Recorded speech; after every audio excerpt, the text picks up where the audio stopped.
ये case study इतनी मुश्किल क्यों होती हैं? परेशान हो गया हूँ इनसे। क्यों, क्या हुआ?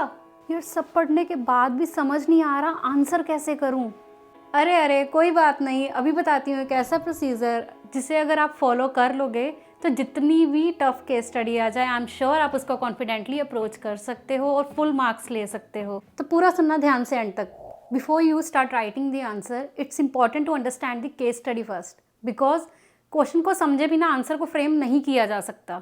इसको समझने का कोई ईजी वे है क्या? हाँ है ना। First, always break the question into parts to understand it properly. Second, try to identify and highlight the important keywords and arguments like party's name, any amount or any information which you find useful. Third, question के last line पे focus करना है to understand what question is demanding.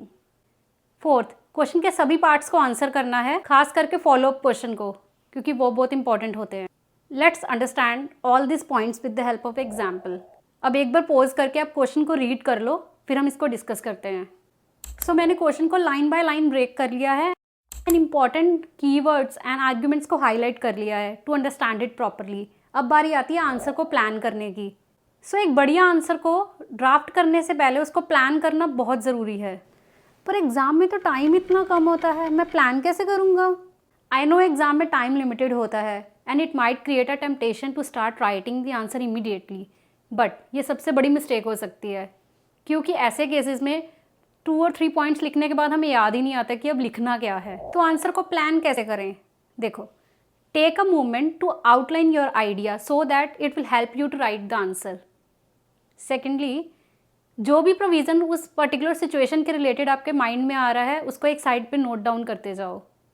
Third, always include the arguments and keywords in your answer जो भी आपने highlight किए हैं, because it shows कि आपने फैक्ट्स को प्रॉपरली कनेक्ट किया है प्रोविजंस के साथ। तो अगर आपने क्वेश्चन को अच्छे से समझ लिया एंड आंसर को अच्छे से प्लान कर लिया तो आपका मैक्सिमम वर्क तो हो गया। तो अब बढ़ते हैं नेक्स्ट पार्ट की तरफ, that is structuring the answer. Write your answer in clear and concise manner, always stick to the point, avoid going off topic and avoid unnecessary repetitions. Secondly, according to the ICSI guideline answers, you can write provision, analysis and conclusion all together. Don't waste your time in writing the facts and provision separately. ये points तो समझ आ गए, पर ये बताओ provision, conclusion and analysis में ऐसा क्या लिखना है जिससे हमें फुल मार्क्स मिलें? बताती हूँ। तो सबसे पहले बात करते हैं प्रोविज़न ऑफ लॉ की। ये सबसे इंपॉर्टेंट फैक्टर होता है आंसर राइटिंग का। अगर ज़रा सी भी प्रोविज़न इधर उधर हो गई तो आपके स्कोर पे नेगेटिव इम्पैक्ट आएगा।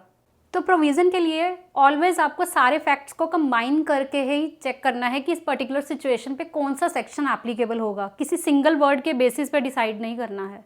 Next is analysis of the case. इसमें आपको अपने थॉट्स एंड आइडिया को प्रेजेंट करना है। तो इसमें जैसे ही आप प्रोविज़न को लिखोगे, साथ ही आपको 1-2 लाइन में मिनी कंक्लूजन भी देना है कि आपको उस सिचुएशन के अकॉर्डिंग क्या लगता है। And last part is conclusion. It's very important and the crucial part of answer writing. You need to keep it very short and simple. And आपने क्या डिसाइड किया provisions and fact and analysis के basis पे, इसमें आपको वो लिखना है। बट इसमें आपको अपना जो आंसर में आप ऑलरेडी बता चुके हो एनालिसिस में, उसको रिपीट नहीं करना, इसमें कुछ अलग लिखना है। For example, according to the fact and understanding of the question, इस सिचुएशन पे section 188 of the companies act 2013 and rule number 15 of the company's meeting of board and its power rule 2014 applicable होना चाहिए। लेकिन क्यों, आइए समझते हैं। सो इस सिचुएशन पे सेक्शन 188 एप्लीकेबल होगा क्योंकि इसमें परचेज ऑफ जिम इक्विपमेंट की ट्रांजैक्शन हुई है short walker and fitness solution के बीच में, जो मैनेज करती है शॉर्ट वॉकर के CFO की वाइफ अनीता।